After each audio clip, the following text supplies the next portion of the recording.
We met once to just kind of sit down and together, and then we met last Friday. So we meet on Friday, but not every Friday. Yeah, Friday. That was the first discussion of the, when we do the first, I think we did the first 2 chapters. It was good, and so I'm working through the next 3 chapters for next Friday. Are you in? So are you in a group study too? Yes, there were Thursday mornings. There were 4 of us, and then one lady said she really couldn't come, so there were just 3 of us in the group. And we've met twice, and we're going to meet again in a couple of weeks. Mm-hmm. Yeah, and we've done the first 3 chapters, and so we're going to do 4 and 5. Okay. Yeah. Yeah, it's a really nice group. I mean, Good. it's Michelle Kuykendall and then Sandy Bell. Oh.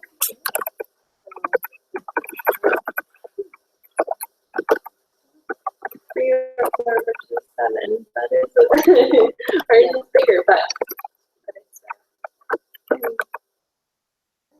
Because we did ask Ed Robinson if there were anyone who didn't have a group, and he said, no, we have other groups with only 3. And so we took them to have just groups. Nice. Yeah. Nice. They're trying to accommodate schedules. We meet at 8 o'clock on Friday morning.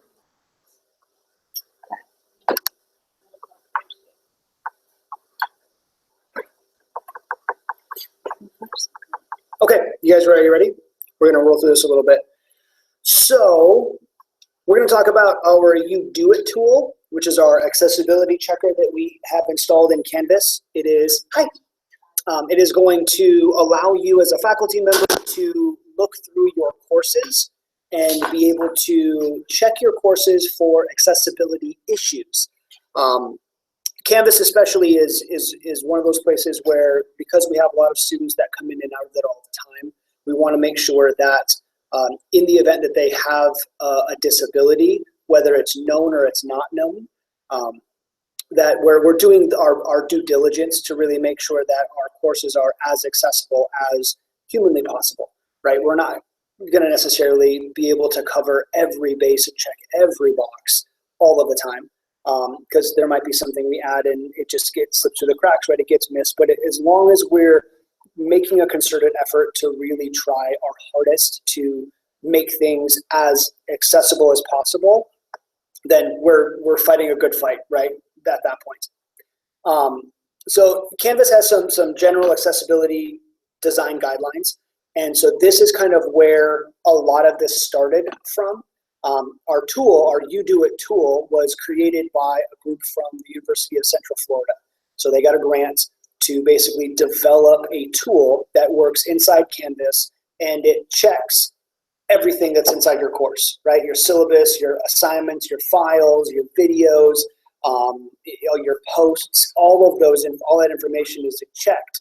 And then it's run against specific accessibility standards. And if it isn't up to par, then it tells you it's not up to par, and then it shows you how to fix it, right? So it's really, really robust tool, and we'll kind of get into that a little bit. So this is where the design guidelines came from, and I'll send out a link to this as well, so that way everybody has it. That way you can go in and check it and see what your if things are working, if they're not working, if you like it, if you don't like it, you can always go in and check those things. But there's some design and layout pieces that they have on here about, page headings with different headers and different things like that, right? So talking about making sure that you're describing a section in a specific way. So if you have a title that is a title of a page, the thing underneath that, right, you want to have like a section title if it's about a specific piece of material or group of material, and then subsections and so on and so forth. Much like you would a research paper or any kind of paper that you would write, you would want to kind of parse out that information. Images, they're talking about what's called alt text or alternative text, which basically is an example of this picture. So what we see as an image, a student that obviously is blind, cannot see that image. Well, a screen reader for them is going to read what that image says. Okay, so it's going to read this here. It says kids-tech-revise-jpeg. It's going to read that. Okay, so what we can do is our traditional students are going to see that image. We can change the title of that to this right here: one boy and two girls sitting on a couch with a smartphone, tablet, and a laptop. Right, so that is alternative text, and so that changes what the screen reader is going to pick up.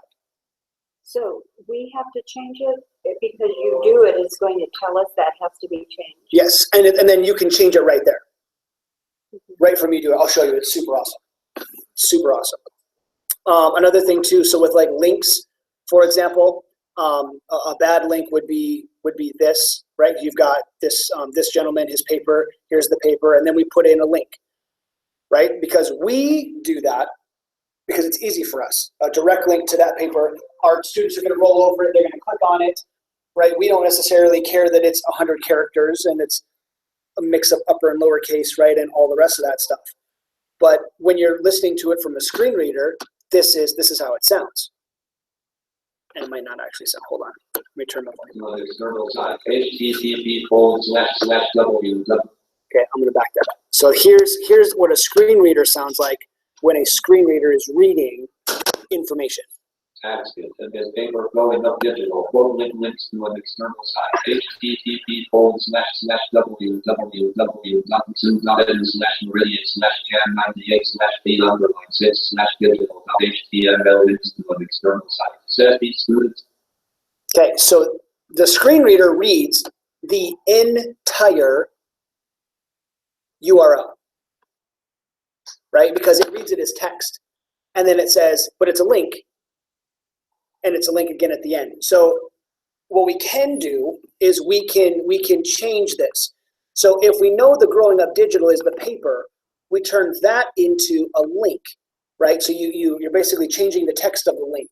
And so now it reads like this. And so the screen reader is going to pick it up and it's going to read it like this.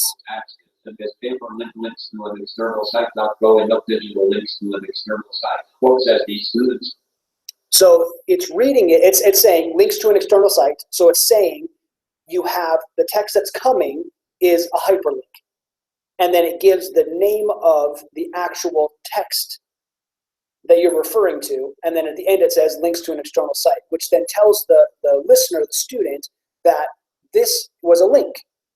And it will take me to this particular page. So you're changing the link basically, instead of a bunch of gobbledygook that most people don't care about, into something that is actually readable. So as you can see here, right, it's showing here's our hyperlink, and so instead we're changing it so that this is a hyperlink. It still functions for our students in our regular classrooms, our traditional students, right? It's because they know if they click on that, it'll take them to that paper. But for the students that have a disability and need that accessibility, they can see that, and it will pick up on the screen reader. And then over here too, so we have some content formatting, right? So making sure that if we are looking at things from a contrast perspective, that we're using bolding, right, and italics, and things like that, so that we're highlighting important information, right? So not all of the information is of one case. It's not all just plain text. We're using some different things. The other things that we want to think about are color ratios. So you want to make sure that we're using colors that actually can be seen. So students that have a visual impairment, right? I know these are hard, right? Can you read these ones? So this one's yellow, right? And this one's like a pale green text. Not everybody uses them, but they're used as an example to say these are things we don't want to do, right? So if you're using colors to give examples or to utilize in some fashion, some things to look at are like these dark blue, this blue, dark green, the purple, and then the best ones. I have such a hard time with this burnt orange color. I do not know why the burnt orange color is like one of the best ones to use, but that's what they say. And then this very dark gray, and then a black, right? So the standard black font is terrific. It works great. So just some things to kind of be aware, and I will send this link out to you too, so you can just refer back to it if you want to. And then the last one that last couple we'll talk about. So tables are hard because in Canvas, what we use tables for more often than not is categorizing information, right? So we're using a table to, for example, on your homepage, most of you have a picture of yourself, and then next to that picture is a block of text that is like your office hours, your contact email, right, your phone number, where your office is, some information there. Well, as a screen reader, it reads that information, but it doesn't know how to basically reference it out to the student, right, as it's reading it. It doesn't read it as a table, it reads it as pieces of information. So what we can do is you can actually name your columns, and that's what everything is kind of, what's the word I want to use? That's the best practice to use, is to basically take your tables and start giving the columns and rows information, right? So a column would be like your picture. So, Professor so-and-so picture. And then they would be able to read, and the screen reader would pick that up, and the student would know that then this is the picture.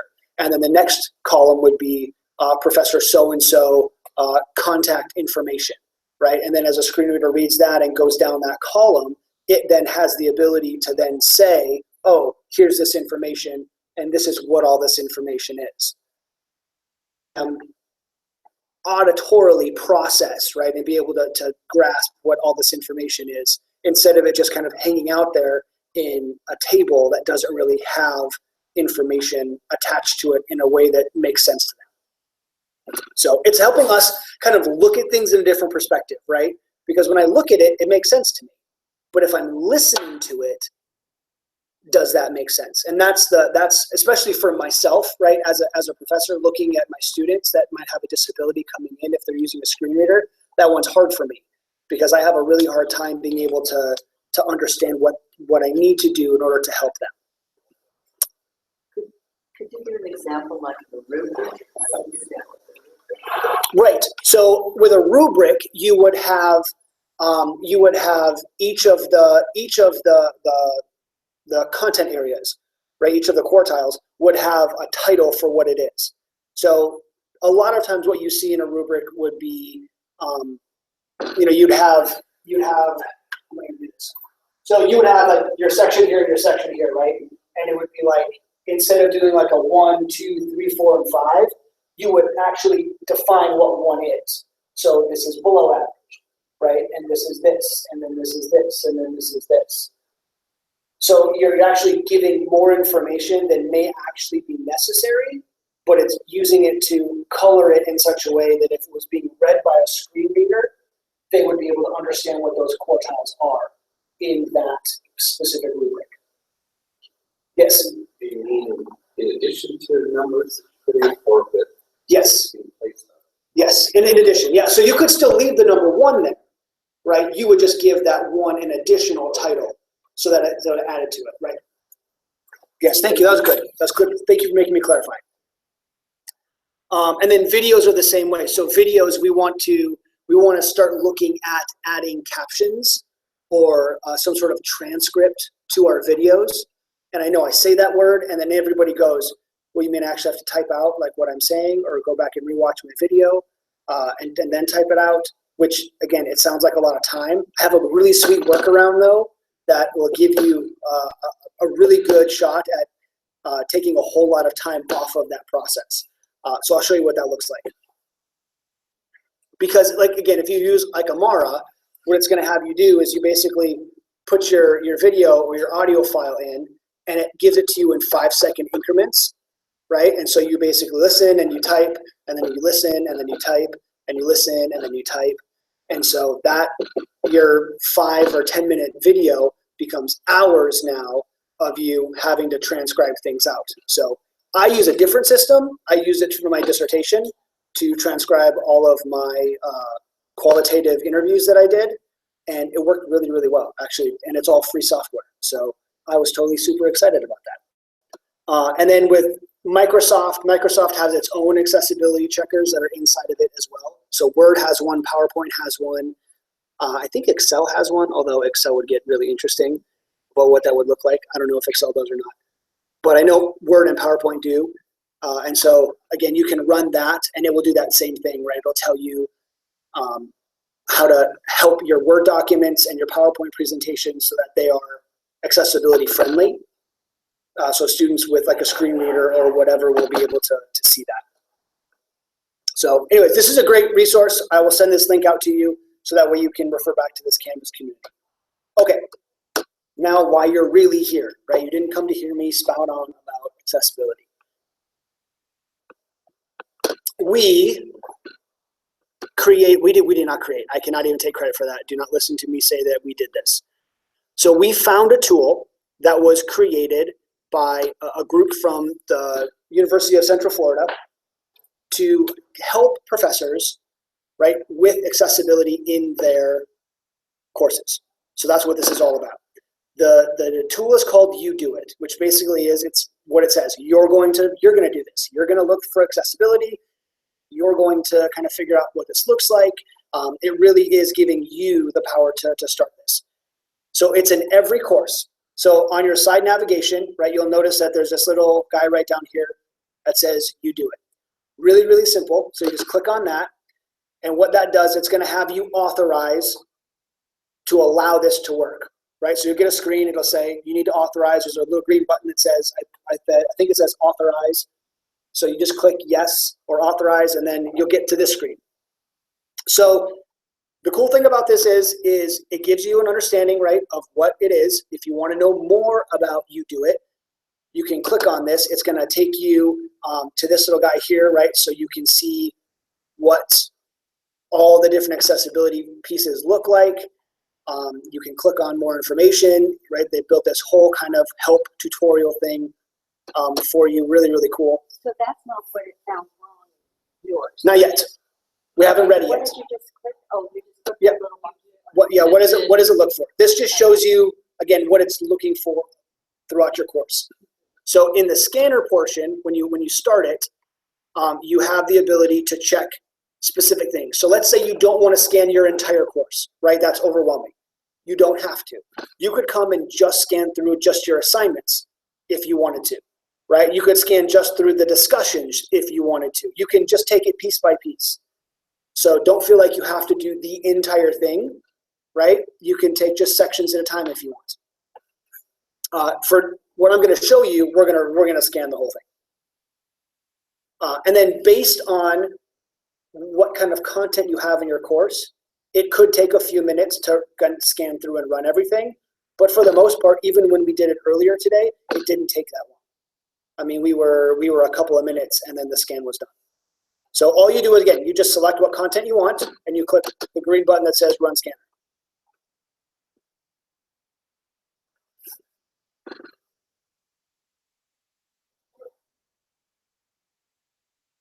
And so it's working in the background, right? So it's going to go through, it's looking at all the different components, everything that's inside of your course. It's looking at all your images, your videos, your content, your tables, like literally everything, your colors, right? It's running through all of that stuff. Okay, so now it's done scanning and it's going to generate me a report. Perfect. Now, what happened last time is we got to this point and then it said there was an error, right? It said it wasn't able to connect. If that happens, just click the green button that says Run Scanner and just run it again, right? And then we did that and it came right back up and it gave us this report. So in the event that that happens, that's okay. Just run it again.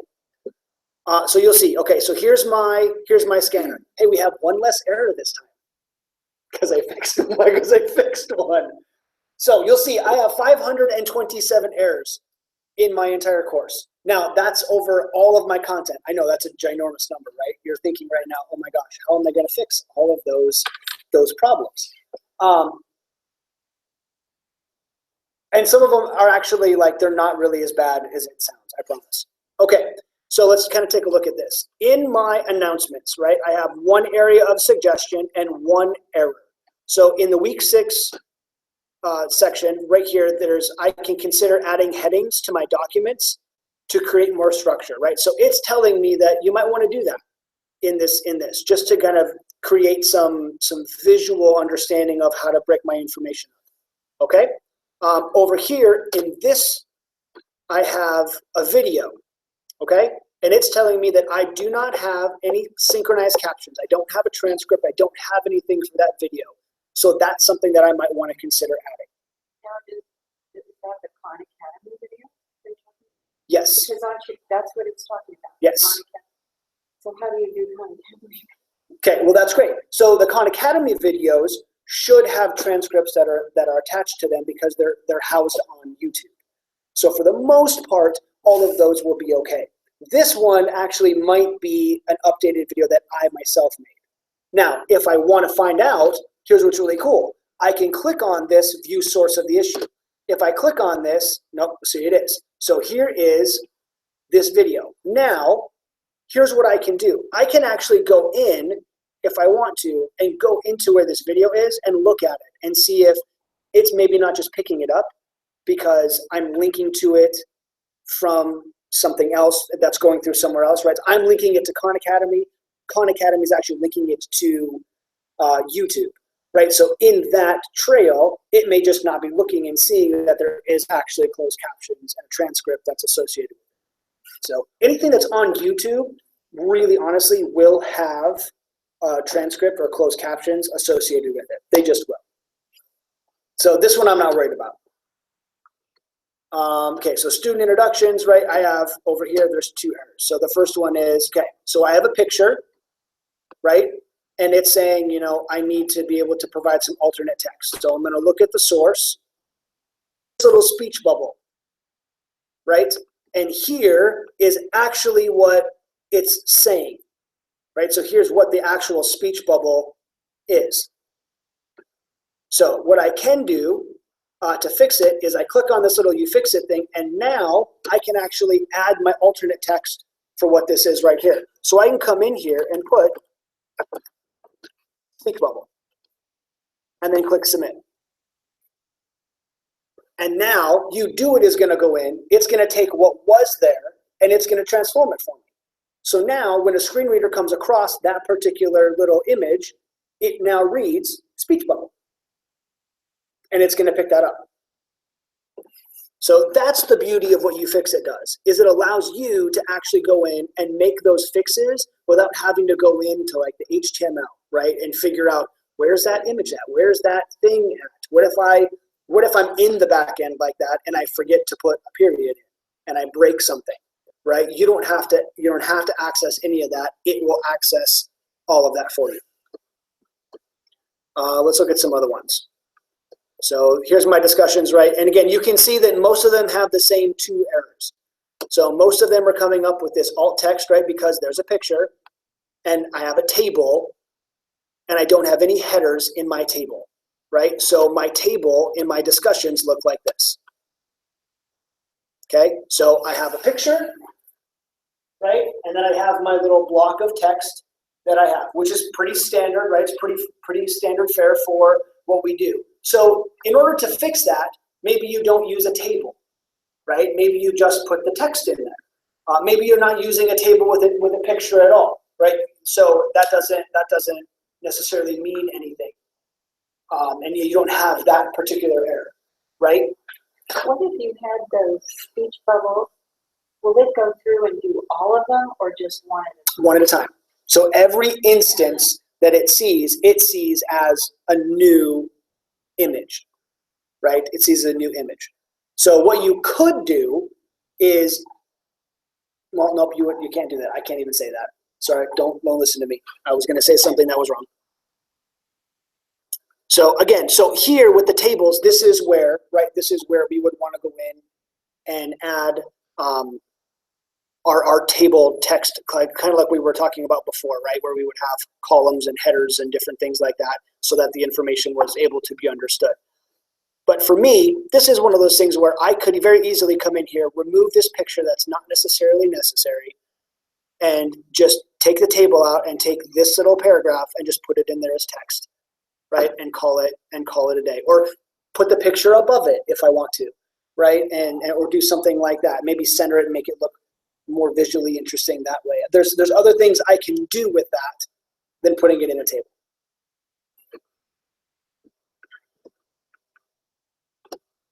Okay, so here is another thing. So we went through the files, right? Didn't see any problems with any of my files. So lesson 15 has 17 errors. So that's a big one. So the nice thing too is, again, I can just click on this, it expands it. Okay, so here's my table issue again, right? So you're seeing that I'm normal, just like everybody else, I have table issues. Here's one though. So I have insufficient text color contrast with a background. And so this one's really cool. So if I click on the source, it's going to show me that I have, here's my issue, right? I have this white text, and it's on a background that's creating an issue for accessibility. So what I need to do is I need to fix it. Okay? So if I'm fixing my colors, it actually gives me my entire color palette that is basically acceptable or accessible colors right there for me to be able to use. And then I'm looking for something that has a good ratio, a visual, what is it, like a density, contrast, thank you, ratio. And so I can pick that color. And so you'll notice, so I don't have to know the hex code, right? I don't have to know the color code for that. It will show me what that color looks like. It'll show me over here. I can, right here, click and make that text bold if I want. I can add italics to it if I want, right? So I can do all of that right there. You know, I can go and change and do all of those things from here. And when I'm ready and found that color, I can click submit.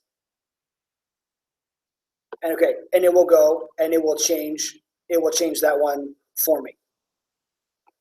So in lesson, off of that list. Yep. It's not on that list. Not anymore. So and you'll notice that, so right here, it says that one's done. So then it takes you down to the second one, right? So now it goes in order of where it found those particular issues in that particular page. So here, so we're going to go to lesson 13.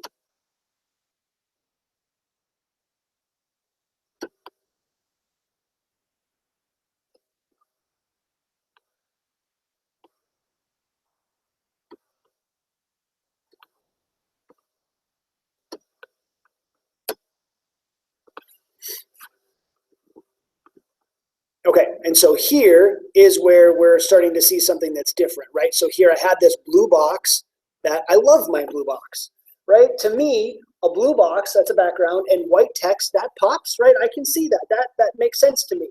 However, somebody with a visual impairment, that's really hard, right? To read something off a blue background, that's difficult.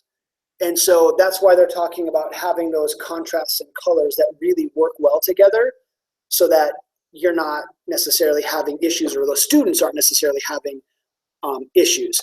And so this would be a good place for you to say, okay, maybe because I can change that, right? So I can make this box not a blue background and change all of this text to black, right? I can do that, and that will help me, or that will help my students.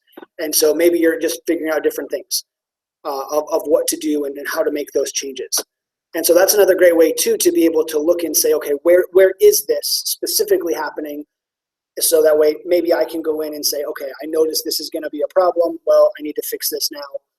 So I need to go in and do some more larger scale things than what it is that I'm currently doing, instead of doing piece by piece here.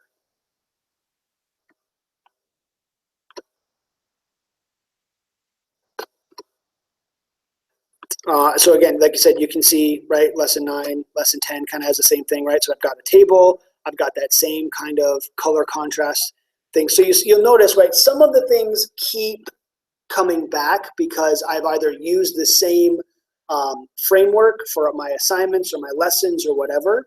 And so you'll notice that, again, it's kind of continuing to come back. That's one of the nice things about the checker too, is that it really does finely tune and hit all of those pieces. Right? So it's not looking just on a 30,000 foot level. It's really digging into your content to say, this was what would be better, right? This is something that would be more beneficial for your students, just to make sure that they're all okay. So if you fix 3 or 4 things, but there are, what was it, 532? Right. if you click out of there and then go back to you do it again, Mhm. you have to run the report again. Yes. Yeah. So you can. So that's why. So that's what I did. So that's why I left my report open and I just opened a duplicate window and came over here. Right. So I know right now in this page there's 17 errors. Well, of those 17 errors, I can tell you that 1, 2, 3, 4, 5, 6, 7 of them are right here in this box. Right. And it's this blue background, white text on this. And that's a big issue right there. But if I fix that, then I've deleted those 7 errors right there, right? And I know that this right here, right? My really cool red text with my highlight in the background, that's drawing attention to it. And so it's supposed to say, hey, read this, stop and read this. I know that my accessibility checker doesn't like that. But then it's important for those who can see. Right. But then if we change it, then those who can see won't see, it won't pop out to them. So Okay. So this is where we come back over here to these accessibility guidelines. And this is where we're coming in, and instead of using like colors on colors and different things like that, we start using these pieces. These guys right here, right? So we're using these headings to draw attention to things. So instead of using lots of colors, right, and highlights and different things, you're using bold, you're using italics, the headings style. So if I come in there and I make something a big, like a page title heading, right, and it's big on the page, that draws attention to it as probably something that's important. Wanted to change the color to our lovely burnt orange color, right? That would draw attention to that as well. So it's using things still in such a way to where our traditional students still understand that it's important, right? And it makes sense, and I want them to understand that these are pieces that they need, but also at the same time, it's also adhering to those accessibility standards as well. So you're figuring out how those two things merge together and how they both mutually benefit each other. So you're really not going to be using color. You can, right? That is the only identifier typically. Yeah, and really honestly, for the most part, the colors that you want to stay away from are like these, right? Your light colors, like your yellows, your lighter, Click on the web aim also. This one? Yeah. So this is another way check, because you'll see if you scroll down a little bit. So there are standards for websites and online media, and you'll see, scroll up just a little bit. There was let me see that. The contrast level. So obviously in the WCAG 2.0, sorry, a little bit down, the paragraph says the contrast ratio, this one. yeah, to the right of that, just says should be 4.5 Yep. to 1 for normal text or 3 to 1 for large text. So just making a note that if the text is bigger and in one of those harder to read colors, it's going to be easier to read because you've compensated For the size. So you can use color. It's just shouldn't be the only way that you're distinguishing that this is important information.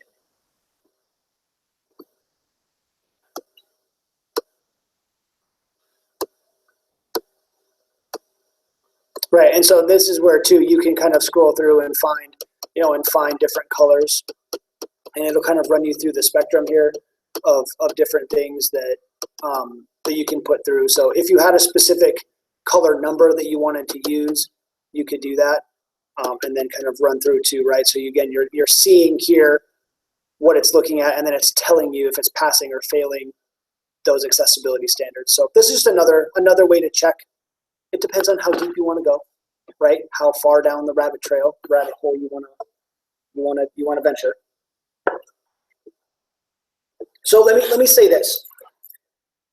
What we're trying to do is we're trying to bring to light some of the things that we know need to be addressed, right? So do I expect you to run this report and see that you've got like 500 things, right? And go back to your office and spend the next 3 days doing nothing but fixing them, right? No, I don't expect that, okay? But at least now you have a tool, right? So you can see that, where you can see some of the areas in which might need to be addressed, some things that could be fixed, some things that might benefit, right, your overall design for your course and for all of your students. And so that's really what we want you to be able to see here, is that you have a tool and that you can start taking apart these things pieces at a time, right?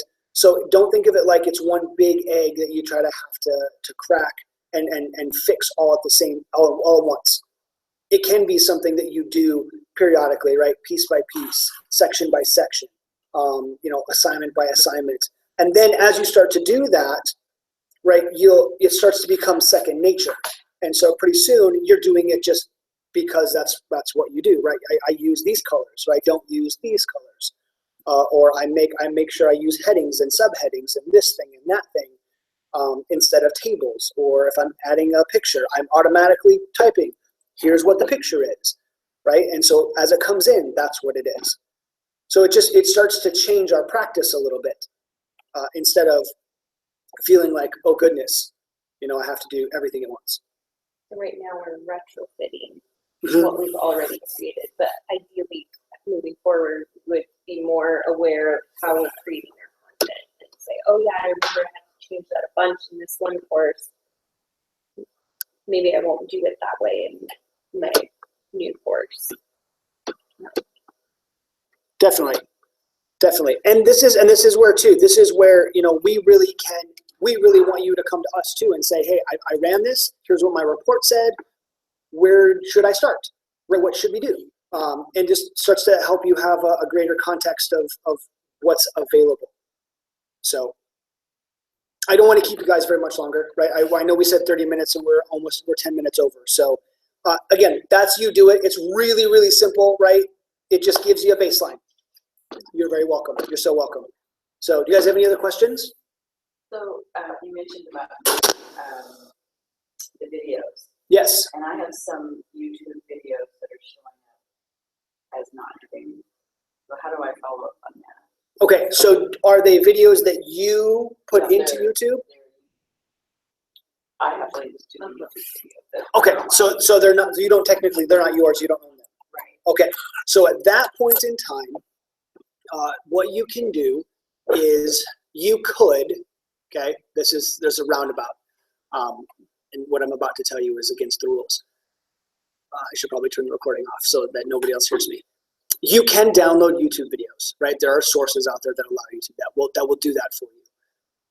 And then what you could do is you could re-upload that to YouTube under your own name, under your account, unlisted so that it's not out there for public use or anything.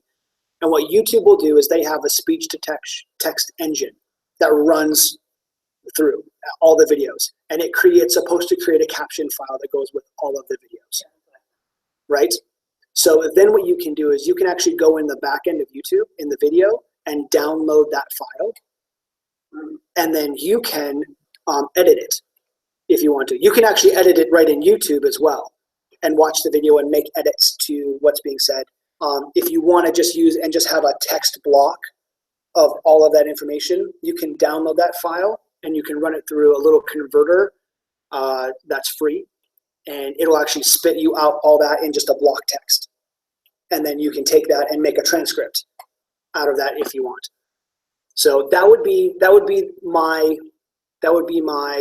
workaround, right? So if you have a video that's like that and you want to provide a transcript for your students, but still keep that original link out to that source so that they are the ones that own that content, that would be a workaround for that. So that way you can provide that.